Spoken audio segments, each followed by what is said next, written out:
रायबरेली की चननिया रियासत का तालुकेदार किसानों पर जुल्मों सितम की अत तक पहुंच गया था। चननिया का तालुकेदार त्रिभुवन बहादुर सिंह, उसमें रईसों के सारे दुर्गुण मौजूद थे। रंग मिजाज त्रिभुवन बहादुर सिंह सुबह से शाम तक रंग महल में अय्याशी में मस्त रहता था।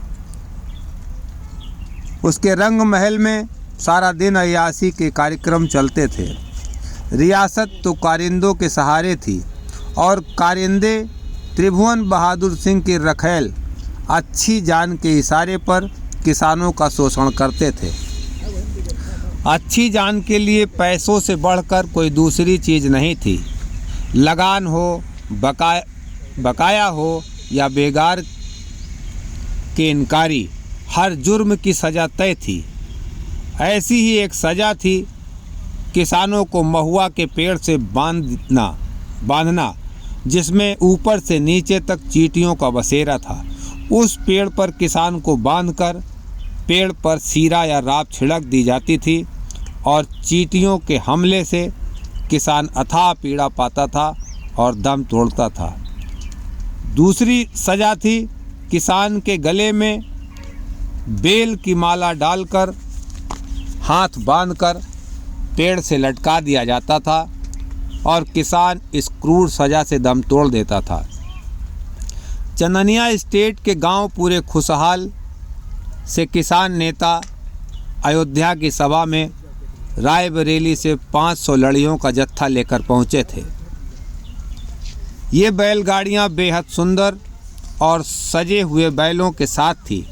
इन बैलगाड़ियों में हारी बेगारी बंद हो, नजराना बंद हो, गांधी बाबा की जय हो, सुराज कायम हो के नारों की तख्तियां लगी हुई थी। बैलगाड़ियों का ये दस्ता जिस रास्ते से गुजरता था, लोगों का मन मोह लेता था। रायबरेली से अयोध्या तक सुल्तानपुर होते हुए ये दस्ता अयोध्या पहुंचा और लोगों का मन मोहता गया। तालुकेदार त्रिभुवन बहादुर सिंह के कुकर्मों से दुखी रानी कुंवर ने अपना मन ध्यान अब भगवान की ओर लगा लिया था। अमोल शर्मा को रानी साहिबा का स्नेह प्राप्त था। किसान सभा तालुकेदारों के अत्याचारों के विरुद्ध प्रतिज्ञाबद्ध थी और किसी भी अत्याचार का विरोध करने के लिए जाति व धर्म के बंधन को तोड़कर एकजुट थी। लेकिन तालुकेदारों द्वारा स्थापित परंपराओं से किसान बंधा हुआ था। किसानों के घर बहू आने पर किले की ड्योढ़ी पर पैर छूने, आशीर्वाद लेने और नजराना देने का रिवाज था। पास के पूर्वे के किसुन के बेटे के गौना आया था। सुबह सुबह किसान बेटा बहू को लेकर शीतला माता के दर्शन को पहुंचा और वहां से राजा की गढ़ी पहुंचा। गढ़ी में राजा उस समय कहीं जाने को तैयार थे। किसुन और उनके बेटे व बहू ने दूर से ही राजा त्रिभुवन बहादुर सिंह के चरणों में पैलगी की। राजा ने कारिंदों की ओर इशारा किया और निकल गए।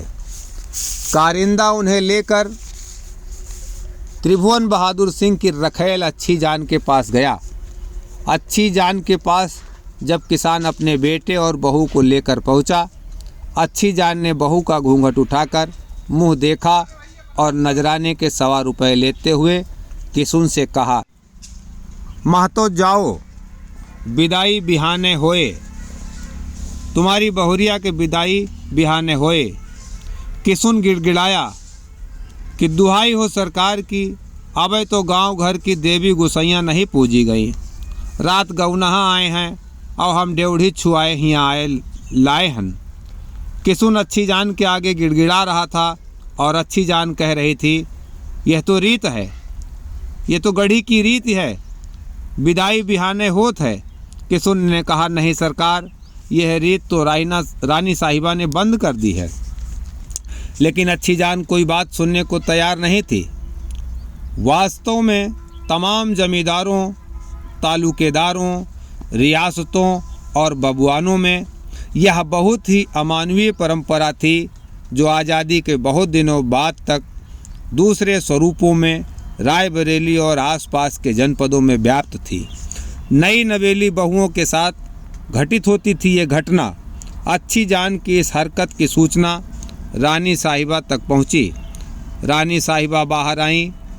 किसुन रानी साहिबा को देख उनके पैरों पर गिर पड़ा और गिड़गिड़ाया। दया की भीख मांगी, लेकिन अच्छी जान से रानी साहब बात तक नहीं कर सकती थी। जिलेदार को बुलाकर उन्होंने हड़काया और पूछा कि जब मैंने सख्त शब्दों में ताकीद की है कि ये प्रथा मैं बंद कर चुकी हूँ, तो आज इस गरीब किसान के साथ ये अन्याय क्यों हुआ। और रानी ने जिलेदार को कहा कि राजा साहब से और उनकी पतुरिया से भी कहना कि आज अभी इसी क्षण से हमने अन्न जल त्याग दिया है। अभी इस किसान की बहू को लौटाया जाए, और जब तक राजा हामी नहीं भरेंगे कि आगे से ऐसा नहीं होगा, तब तक मैं अन्न जल ग्रहण नहीं करूंगी। रानी की यह प्रतिज्ञा सुन किसुन के होश उड़ गए। उसे कुछ न सूझा। वह भागा हुआ पूरे खुशहाल अमोल शर्मा के पास पहुंचा। संयोग से उस समय वहां पट्टी के बाबा जानकी दास भी बैठे थे। वहां 50-60 किसानों का जमघट लगा था। किसुन अपने होश हवास गुम किए एक कोने में बैठ गया। अमोल ने किसुन का उतरा हुआ चेहरा देख जब पूछा, तो किसुन ने सारी व्यथा कह सुनाई। अमोल शर्मा बाबा जानकी दास के साथ किसानों से उसी समय चंदनिया में किसान सभा की घोषणा की। उनकी मांग थी कि अच्छी जान को हटाकर पुरानी रानी साहिबा को रानी का दर्जा दिया जाए। जनवरी की ठंड में गुस्से से किसानों में गर्मी आ गई। किसुन की व्यथा सुनकर हर किसान का रोंवा फड़क उठा। अमोल शर्मा ने छत पर चढ़कर घंटा बजाना चालू किया और ऐलान किया कि चंदनिया का राजा त्रिभुवन बहादुर सिंह सुन ले, आज से किसान भाई और अमोल शर्मा उन्हें राजा मानने से इनकार करता है। अमोल शर्मा के मुंह से एक नारा फूट पड़ा, चलो किसान, जब हुई हैं राजा हलकान, तब ही हुई हैं जीवन आसान।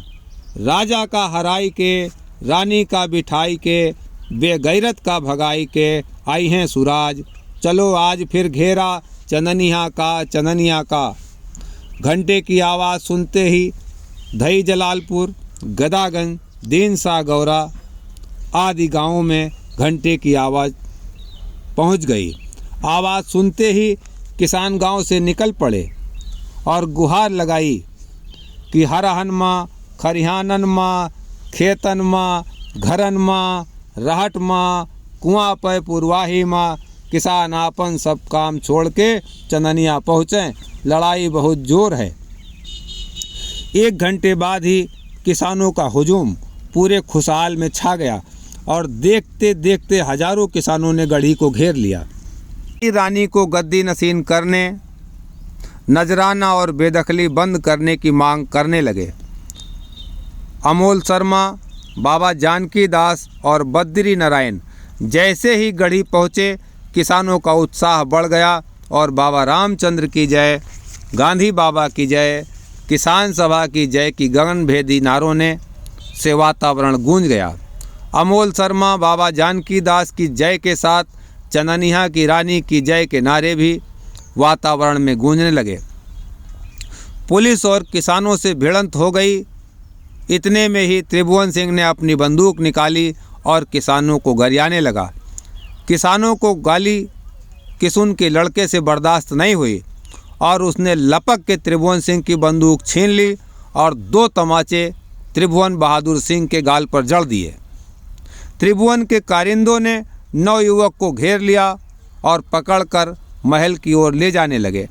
तभी हंसा के पुरवा का बदलू बेड़िया और अन्य किसानों ने कारिंदों के साथ नवयुवक को बाहर खींच लिया। पुलिस लाठीचार्ज करने लगी, लेकिन भीड़ टस से मस नहीं हुई। इतने में रायबरेली से पुलिस की अतिरिक्त गारद आ गई। पुलिस कप्तान के साथ आए खुफिया पुलिस के सिपाही ने इशारा किया और पुलिस ने अमोल शर्मा, बाबा जानकी दास और बद्री नारायण को गिरफ्तार कर लिया। नेताओं को गिरफ्तार कर पुलिस ने तीनों को ज़बरदस्ती गाड़ी में बिठा लिया। जब तक किसान कुछ समझ पाते, पुलिस तीनों नेताओं को जेल ले जा चुकी थी। यहाँ चंदनिया की घटना के बाद किसान इकट्ठा हुए और हंसा का पुरवा के बदलू बेड़िया की अगुवाई में किसानों ने कसम खाई कि जब तक अपने नेताओं को छुड़ा नहीं लेंगे, घर नहीं जाएंगे। इधर एक अफवाह और फैल गई कि 15 जनवरी को ऊंचाहार की सभा के लिए आ रहे बाबा रामचंद्र को भी गिरफ्तार कर लिया गया है। किसानों का गुस्सा और बढ़ गया और किसानों ने कसम खाई कि जेल का घेराव करेंगे और अपने नेताओं को छुड़ा के लाएंगे। जो किसान घेराव से भागेगा, अगर वह हिंदू है तो वो 9 गायों के कत्ल का दोषी होगा, अगर वो मुसलमान है तो 9 सूअरों की हत्या का दोषी होगा। इस कसम ने बिजली का काम किया। दूर दूर से किसानों के जत्थे निकल पड़े। खुरेती, आगतपुर, गौरा, चंदनिया, चिचेंदी, टिकरा, गढ़ीपुर, बेला भेला, सरसना, भरसना, कप्तान का पुरवा, बेला गुसूसी, चक बलिहर, सराय टिकहर, टेकई, चारों तरफ से किसान रायबरेली जेल का घेराव करने के लिए चल दिए। किसानों को सही पार करने से रोकने के लिए प्रशासन ने आड़ी तिरछी बैलगाड़ियां सही के पुल पर लगवा दी। किस्मत राय और भवानी प्रसाद को प्रशासन ने गिरफ्तार कर लिया। मुंशीगंज रियासत का तालुकेदार वीरपाल सिंह अंग्रेजों का चाटुकार था। रायबरेली के कलेक्टर मिस्टर शेरिफ को खुश करने के लिए कोई कसर नहीं छोड़ना चाह रहा था। उसने भीड़ में अपनी मोटर को बढ़ाया और अपनी रिवाल्वर निकालकर हवा में गोली चलाई और वहां पर हजारों की संख्या में जमा किसानों ने रेलवे लाइन के बगल पड़े पत्थरों को चलाना चालू कर दिया। तब वीरपाल ने भीड़ पर गोली चलाई। अब किसानों की तरफ से पत्थर और रेल लाइन के ऊपर से पुलिस फोर्स, लेबर कार्प की फोर्स और नेटिव रेजिमेंट के सिपाही किसानों को निशाना बनाकर गोलियां बरसाने लगे। आधे घंटे में मैदान साफ हो गया। लोग भाग गए, जो नहीं भाग सके मारे गए। पास के गांव वाले अपने घरों में छिप गए। पूरे इलाके में कर्फ्यू लगा दिया गया। यह कर्फ्यू रायबरेली से डलमऊ तक लगा रहा। अंधेरे में घुरवारा, कटघर और आसपास के गांव के लोगों ने देखा कि पुलिस के साथ तमाम गाड़ियां गंगा जी की ओर डलमऊ जा रही हैं। इन गाड़ियों में अंग्रेज पुलिस द्वारा मारे गए शहीद किसानों की लाशें थीं। कुछ लाशें जो बच गई उन्हें यहीं दबा दिया गया। अंग्रेजी अत्याचार और अंग्रेज़ों के साथ मिलकर किसानों का दमन करने वाले तालुकेदारों की क्रूर चरित्र की गवाही देता है मुंशीगंज का यह शहीद स्मारक। 7 जनवरी को शहीद किसानों को श्रद्धांजलि देने के लिए रायबरेली के पवित्र स्थान पर हर वर्ष हजारों लोग अपनी श्रद्धांजलि देने यहाँ पहुँचते हैं। शहीदों की चिताओं पर लगेंगे हर बरस मेले, वतन पे मिटने वालों का बाकी निशा यहीं होगा। शहीदों को सादर नमन है।